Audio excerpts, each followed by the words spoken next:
My lesbian best friend who I've had a crush on for years, just admitted she has feelings for me, and now we're both confused. Just to give some context, I, 20 male, have known this girl, let's call her Katie, 20 female, since we were 14. I met Katie when we were paired up in a group project for this one class. I found out we had a lot in common and we became friends. Over time, I developed a huge crush on her, and sophomore year I asked her to homecoming and she said yes. It was a good time, but after it didn't really lead to anything, I got the sense that she didn't like me the way I liked her. Junior year, Katie came out as lesbian. Honestly, I wasn't super surprised, but I was a little heartbroken. I decided to put all my feelings away and just be supportive. I was really enjoying my senior year. I started dating this girl the summer before school started. Thanks to Katie for setting us up, things were going well until COVID hit. My girlfriend broke up with me because she couldn't handle a relationship at the time. I was sad about that, but more upset that I was going to miss things like prom and senior trip. Katie knew I was upset and invited me over for a fake prom, which consisted of us getting dressed up for photos and immediately going inside to play old Wii games and watch movies. She even bought some of my favorite snacks.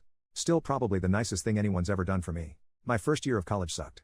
Nothing noteworthy happened other than Katie and I going to the same school. Katie started to date this girl who I'm 99% sure hated me for no reason. They break up in the summer and now we can move on to the important part of my story. Katie and I decided to get a place near campus together for the school year. Her mom thought it was weird, but her dad, coolest guy ever by the way, thought it was a good idea. We've had lots of good times so far. My favorite thing about living together has been our late night talks.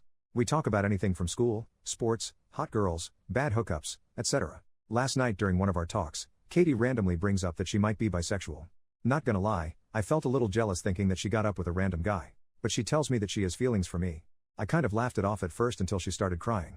She said she started having feelings for me a month ago and was super confused about her sexuality. I apologized for laughing and said we'd talk tomorrow. I didn't want to make any bad decisions that could ruin our friendship. So right now she's at class and I'm just alone thinking, this is literally a dream come true, so why am I hesitating at all? I guess I don't want her to just immediately change her mind after and make things weird between us.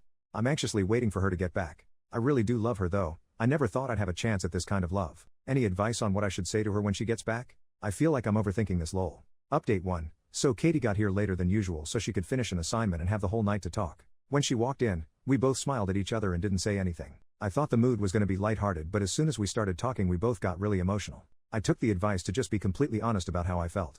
I told her how I had a huge crush on her when we first met. She knew. I also told her how grateful I was just to have her in my life, and whatever happens I don't want to ruin that. Katie agreed and gave her side of the story. The long comment on my original post pretty much nailed what she was feeling. She felt like she was stuck with the label she put on herself when she was younger. After her last breakup, she started to question herself and her feelings towards me. She eventually sorted out her feelings last month but was afraid to tell me. We laid out some of the possible risks of being together, but realized we were probably being too hard on ourselves. So we're gonna give this relationship a try. We're gonna take it slow and communicate a lot about how we're feeling. We ended the night with a long hug and some more tears. Yesterday morning we talked some more about things like spring break plans and when we would tell parents and friends. Parents will come when the time is right, but our friends will probably just figure it out themselves lol. Honestly, there was a super awkward vibe between us in the morning. I think both of us were scared of trying to make a move or trying something different. We both thought of some fun date ideas for this week to break the awkwardness.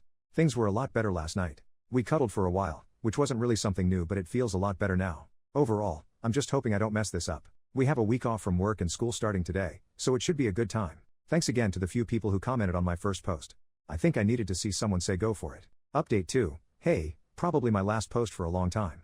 Don't really want to keep posting my personal life on here. So Katie and I already had plans to visit our families for spring break before we entered our relationship, which sucked because we didn't want to be apart. We live like 10 minutes from each other, so yesterday we just drove back in one car. Wow, way to make it obvious. I said screw it and convinced my parents to let Katie and her parents come over for dinner. Dinner was good and we all played a few games afterwards. We had to hold in our laughter when her dad made a comment about how nice it is that Katie and I have been friends for so long. I guess it's possible that he knows because that's definitely his style of humor. Now the biggest part of the update, we had our first kiss. Katie wanted to go on a late night drive just like we used to. I was dropping her off and she just leaned in and kissed me. It wasn't super long, but it was really nice. We have some plans for this week, but we're also broke as heck, so like I said, I'm probably done posting these for now. I feel like first kiss is a good note to end on. Update 3. Hey, figured I could give a quick update about Katie and I. These last 2 months flew by. Our relationship is going great. Not much has changed in our dynamic except we kiss and are intimate now lol. We just moved out of our apartment because the semester is over. Actually gonna miss that place. We were planning on telling people about us once the semester was over, but someone got drunk and posted a picture of us kissing on their Instagram story. Of course, Katie's parents saw it and told my parents because they are all friends. They were happy for us, so that's good. So yeah, that's about it. It's funny looking back at how nervous I was. Update 1 year later. I meant to update earlier, but life's been crazy. Good news is Katie and I are still together a little over a year later. It still feels surreal that we're actually together. So I just wanted to share a couple stories from the past year and clarify some things I've seen in the comments. So overall things are going great. Last summer was basically our time to get used to being a couple. The transition from friends to dating was easy. It was only a little awkward the first time we were together around our families. Like most of you guys said, Katie's dad had a good feeling this would happen. He actually made a bet with Kay's brother 2 years ago that we would eventually date. We moved back in together when this school year started. We also both turned 21 this year. Katie's 21st birthday party delivered an all-time great moment, but don't ask about it. When my posts were put on Best of, Katie and I spent one night going through all of the comments. We're happy that so many of you loved our story. And yes, I know why Katie's ex hated me. I just meant that I didn't do anything to her or try to take away from their relationship. So thanks for the support. Here's to 1 year and hopefully many more.